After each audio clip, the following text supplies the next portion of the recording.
Huo Yuhao merasakan hatinya segera menjadi dingin. Baik. Jika orang-orang biasa bisa menguasai penggunaan alat jiwa, bahkan jika itu hanya Soul Ray berperingkat rendah, maka pasukan lebih dari puluhan ribu tentara yang dilengkapi dengan alat jiwa dapat diciptakan. Betapa mengerikannya hal seperti itu? Saudara senior, lalu bisakah kamu menjelaskan mengapa sekte Tang kita menurun? Bagaimanapun, orang biasa belum dapat menggunakan alat jiwa. Namun, senjata tersembunyi mekanik kami tidak membutuhkan kekuatan jiwa. BI, yang berusaha terbang, menghela nafas ketika mendengar kata-kata Huo Yuhao. Mereka mencoba memberikan kompensasi yang berlebihan. Selanjutnya, senjata jarak jauh terbaik milik tentara masih busur dan anak panah. Senjata tersembunyi kami memiliki kisaran efektivitas yang cukup pendek, sementara biaya produksinya sangat tinggi karena kualitas bahan yang kami gunakan.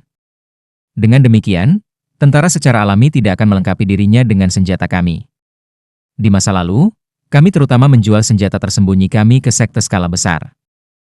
Namun, sejak itu mereka telah beralih ke alat jiwa. Huo Yuhao tiba-tiba merasakan inspirasi kilat melintas di benaknya, tetapi dia tidak bisa mengatakan apa sebenarnya inspirasi ini. Yuhao, kemarilah. Mari kita coba alat jiwa tipe terbang kita.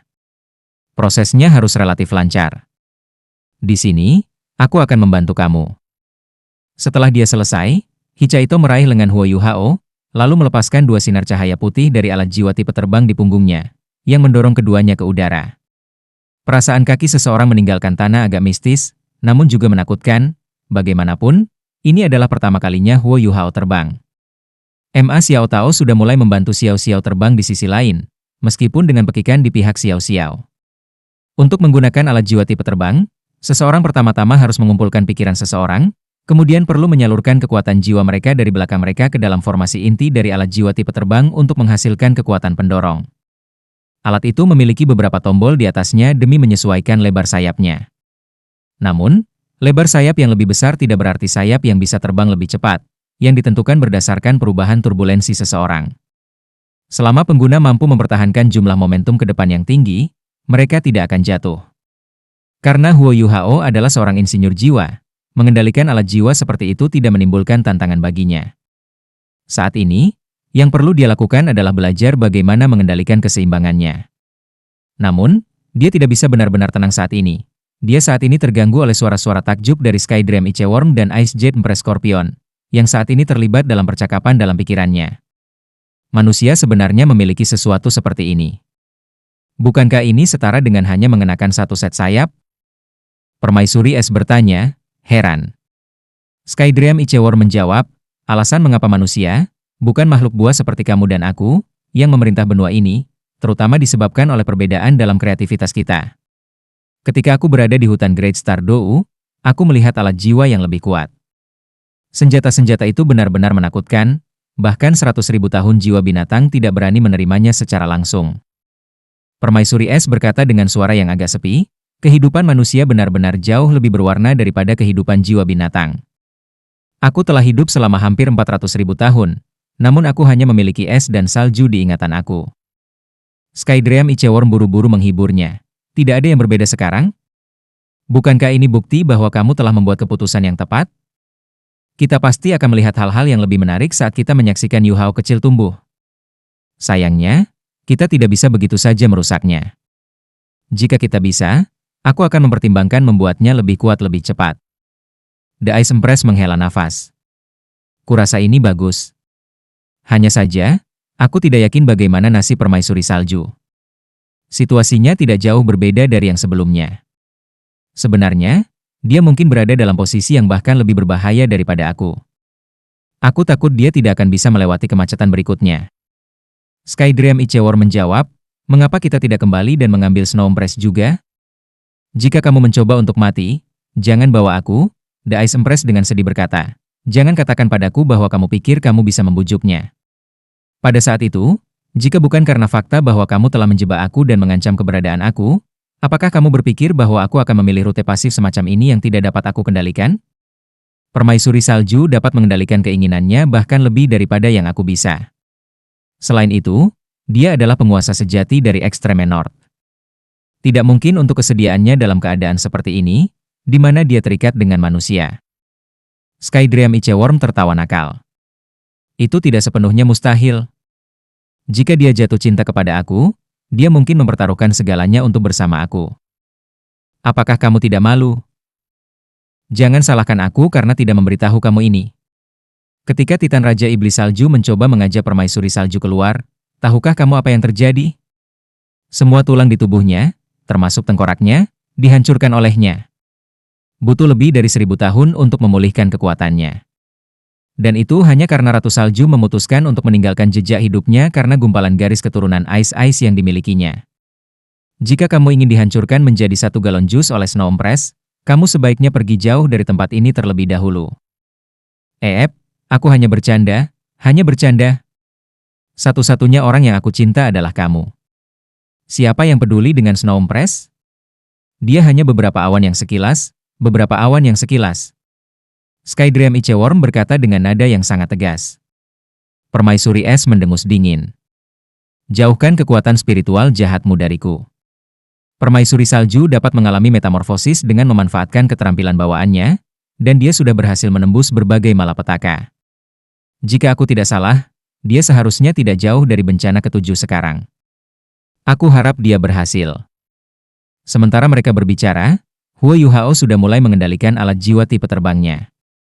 Deteksi spiritual yang membantu Omni sekali lagi memainkan peran yang luar biasa dalam hal ini. Dia mampu mendeteksi dengan jelas perubahan turbulensi di udara, dan bereaksi secara akurat dengan mengubah sudut sayapnya. Hanya butuh beberapa saat pengujian untuk menguasai terbang dalam garis lurus. Setelah itu, ia mulai mencoba meluncur di udara. Di sisi lain, Xiao Xiao sudah jatuh dari udara 3 kali. Jika bukan karena Emma Xiao Tao, dia pasti sudah hancur berkeping-keping. Bahkan Bei Bei, Susan Shi, Jiang Nanan, dan yang lainnya gemetar ketakutan ketika mereka pertama kali mencoba alat jiwa tipe terbang mereka. Terlepas dari pengalaman mereka masih membutuhkan sejumlah waktu untuk membiasakan diri dengan penggunaannya. Hal-hal baik secara alami tidak dapat dinikmati hanya oleh satu orang. Yang lain segera bisa menikmati bantuan deteksi spiritual Huo Yuhao. Setelah 1 jam latihan, semua orang setidaknya bisa tetap di udara. Begitu semua orang telah mencapai titik ini, mereka semua secara alami memasuki kondisi meditasi untuk memulihkan kekuatan jiwa mereka, lalu terbang lagi. Demi menerima bantuan deteksi spiritual Huo Yuhao, para murid halaman luar berkumpul di belakangnya. Wang Yan sekarang di atas mereka, sementara tetua Xuan menghilang ke tempat yang tidak dikenal lagi. Dengan Ma Xiao Tao memimpin, ke-7 dari halaman dalam membuka jalan dalam bentuk V, dan terbang lurus ke depan dengan kecepatan penuh. Keuntungan terbesar dari terbang adalah kenyataan bahwa seseorang tidak akan terhalang oleh medan. Alih-alih, seseorang bisa mengambil jalur terpendek ke tujuan. Huo Yuhao tidak tahu bagaimana seniornya dapat melacak sikap mereka. Tetapi yang perlu dia lakukan sekarang adalah mempertahankan deteksi spiritualnya untuk membantu rekan tim di sekitarnya. Pada saat ini, Wang Dong dan Huo Yuhao praktis tidak dapat disangkal. Wang Dong terbang di bawahnya, dan telah membentangkan sayap alat jiwa tipe terbangnya. Di sisi lain, Huo Yuhao telah mengulurkan tangannya dan saat ini memegang lehernya. Saat mereka mulai terbang seperti ini, mereka menderita pertanyaan dari yang lain. Namun, keduanya secara alami tidak akan berbicara tentang kekuatan Hao Dong. Akibatnya, mereka berdua menggelengkan kepala secara misterius pada pertanyaan yang lain. Dengan Hao Dong Power yang beredar di tubuh mereka, kecepatan penerbangan mereka tidak kalah dengan Bei Bei, Susan Shi, Jiang Nanan, atau He Chaito. Tidak seperti Xiao Xiao, yang memiliki tali diikatkan di pinggangnya, yang membuatnya tampak seperti layang-layang saat ditarik oleh Ma Xiao Tao. Mereka bisa terbang sendiri. Yang lain kadang-kadang bisa samar-samar melihat cahaya keemasan sebentar muncul di tubuh Wang Dong. Setelah itu, cahaya keemasan samar itu secara bertahap akan mengalir dari tubuhnya ke milik Huo Yuhao. Mereka dapat terbang total 500 mil dalam 2 jam, tetapi ini adalah batas mereka, karena para murid halaman luar dengan tingkat kultivasi yang relatif lebih rendah. Namun, Huo Yuhao dan Wang Dong benar-benar mampu bertahan tanpa bantuan pihak luar, sangat mengejutkan para murid halaman dalam. Karena penahanan mereka sebelumnya, langit sudah mulai redup pada saat mereka mendarat untuk beristirahat. Ini tidak baik, kami tidak akan berhasil tepat waktu. Orang tua ini akan menggendong kalian sebentar. Suara tetua Xuan terdengar ketika sosoknya yang santai muncul dari hutan di dekatnya, seolah-olah dia secara instan berpindah ke sana.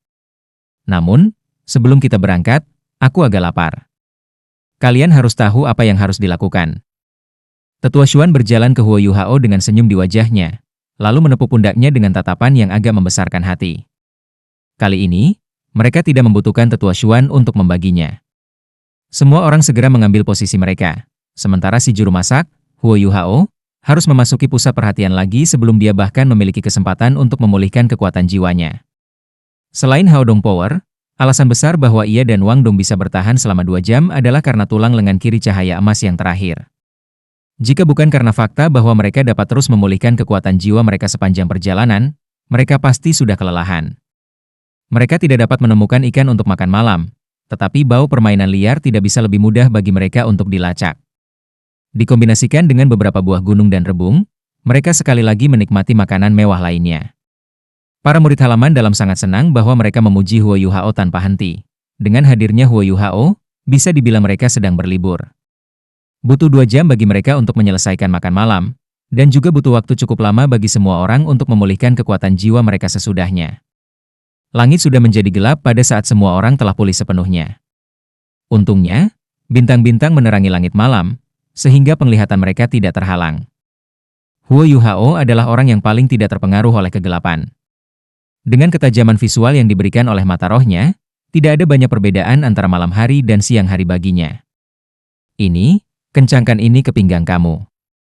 Wang Yan melewati tali panjang ke Huo Yuhao. Tali memiliki kunci khusus yang dibuat di salah satu ujungnya, sehingga bisa diikatkan ke pinggang dan paha seseorang. Seluruh tali memiliki panjang lebih dari 30 meter. Huo Yuhao mengambil talinya dan mengikatnya sendiri. Dia sudah tahu bahwa tali seperti ini dimaksudkan untuk digunakan bersama alat jiwa tipe terbang. Ketika ada master jiwa dengan tingkat kultivasi yang berbeda, menggunakan tali seperti ini akan memungkinkan guru jiwa dengan tingkat kultivasi yang lebih tinggi untuk mengambil yang dengan tingkat kultivasi yang lebih rendah bersama mereka, sehingga dapat meningkatkan jarak bersama yang diterbangkan oleh 2 orang, sehingga memungkinkan keduanya untuk mempertahankan kecepatan terbang yang lebih cepat. Huo Yuhao bukan satu-satunya orang yang menerima tali. Semua orang juga melakukannya, termasuk Wang Yan. Setelah semua orang menerima tali, ujung-ujungnya diserahkan kepada Tetua Xuan. Sobat kecil, kamu harus melakukan yang terbaik untuk sedikit melindungi dirimu. Begitu kita naik, semua orang harus mempertahankan posisi menghadap ke depan. Begitu aku memberi kamu sinyal, aktifkan kekuatan jiwa kamu untuk mencegah diri kamu terluka oleh turbulensi di sekitar kita. Dipahami? Dimengerti. Tetua Xuan akan bergerak? Pikiran Huo Yuhao bergetar. Hichaito, yang ada di belakangnya, naik ke udara bersamanya. Tidak ada yang bisa melihat apa yang Tetua Xuan lakukan, tetapi alat jiwa tipe terbang yang setengah setebal Huo Yuhao dan milik Hichaito telah muncul di punggungnya. Sepasang sayap merah gelap dengan cepat membentangkan sampai lebarnya sekitar 2 meter, yang dianggap tidak terlalu lebar. Namun, ada 12 pendorong di ujung sayapnya. Harus diketahui bahwa versi militer dari alat-alat jiwa tipe terbang, bersama dengan yang bahkan milik Huo Yuhao dan Hichaito, hanya memiliki 2 pendorong. Hanya alat jiwa tipe terbang macam apa ini? Huo Yuhao dengan cepat mengerti apa yang ditandakan ke-12 pendorong ini. Setelah semua orang berada dalam posisi menghadap ke depan di udara, suara Tetua Xuan terdengar, apakah semua orang sudah siap? 3, 2, 1, ayo pergi. Mengikuti teriakan Tetua Xuan, semua 12 pendorong pada sayapnya secara bersamaan meledak menjadi hidup dengan cahaya putih yang menyala-nyala. Segera setelah itu, Huo Yuhao merasakan ledakan kekuatan besar di pinggangnya. Karena ketegangan besar yang menimpanya, sayap-sayap di punggungnya otomatis sedikit mundur. Setelah itu, dia tidak bisa melihat dengan jelas sekelilingnya lagi. Pada saat yang sama, peluit yang menusuk telinga yang berasal dari turbulensi di sekitarnya memengaruhi pendengarannya. Setelah hanya beberapa detik, dia merasa agak tidak tertahankan. Hanya mengandalkan kekuatan jiwanya untuk melindungi tubuhnya sepertinya tidak cukup lagi. Wang Dong masih memegangi kakinya dari bawah, tapi dia juga tidak dalam kondisi yang jauh lebih baik. Kekuatan Hao Dong mereka beredar dengan kecepatan tinggi melalui tubuh mereka, sedangkan warna kemerahan keemasan yang berasal dari lengan kirinya berkedip tanpa henti karena melindungi tubuhnya sendiri. Huo Yuhao tidak berani lalai. Dia segera merilis Ice Jet Empress Scorpion, yang menyebabkan lapisan berlian kristal yang gemerlap menutupi permukaan tubuhnya. Ini adalah armor Empress Ice. Benar saja, tekanan yang menyelimutinya segera berkurang saat dia mengaktifkan armor Empress Ice. Huo Yuhao juga mencoba melepaskan deteksi spiritualnya untuk memeriksa sekelilingnya, tetapi dengan cepat menemukan, yang membuatnya heran bahwa dia tidak dapat melepaskan keterampilan jiwanya lebih dari satu kaki darinya. Ini hanya apa yang sedang terjadi? Kamu bepergian terlalu cepat. Dengan demikian, kekuatan spiritual kamu terputus dan tersebar saat ia meninggalkan tubuh kamu. Jadilah sedikit lebih patuh dan jangan mencoba melakukan hal lain. Manusia itu sangat kuat. Skydream Ichewar memberi Huo Yuhao pengingat tepat waktu. Permaisuri es agak tidak ditugaskan. Dia bahkan tidak akan menjadi lawanku jika itu adalah aku sebelumnya. Skydream Ichewar segera mengubah nadanya dan berkata, itu karena Bingbingku luar biasa. Diam. Karena dia hanya menggunakan keterampilan jiwa defensif, menguras kekuatan jiwanya tidak terlalu besar. Setelah menggunakan Ice Empress, armor untuk jangka waktu tertentu, Huo Yuhao beralih ke perisai jiwa kelas 2, yang memiliki kemampuan pertahanan yang cukup baik. Paling tidak akan ada masalah dengan itu melindungi tubuhnya dari angin yang bergolak. Tingkat kecepatan tertinggi yang ditempuh Tetua Xuan buat membuat Huo Yuhao membuatnya sehingga dia hanya bisa merasakan sepetak gelap gulita. Bahkan mengangkat kepalanya untuk melihat bintang-bintang dan cahaya bulan tidak mungkin. Akibatnya, dia hanya bisa melakukan yang terbaik untuk melindungi dirinya sendiri. Ini adalah kekuatan Tetua Xuan. Siapapun bisa tetap berada dalam keseimbangan di udara menggunakan alat jiwa tipe terbang, dan udara biasanya tidak memiliki banyak perlawanan sama sekali. Namun, Tetua Xuan benar-benar dapat melakukan perjalanan dengan kecepatan yang mengerikan sendirian dengan begitu banyak orang di belakangnya. Hanya bagaimana ini bisa dijelaskan dengan menggunakan kata kekuatan saja. Sebelumnya, mereka telah melakukan perjalanan sekitar 4 hingga 500 mil dalam rentang waktu 2 jam. Sekarang, jika mereka akan melakukan perjalanan selama 2 jam penuh, akankah mereka benar-benar berhenti di 1000 mil?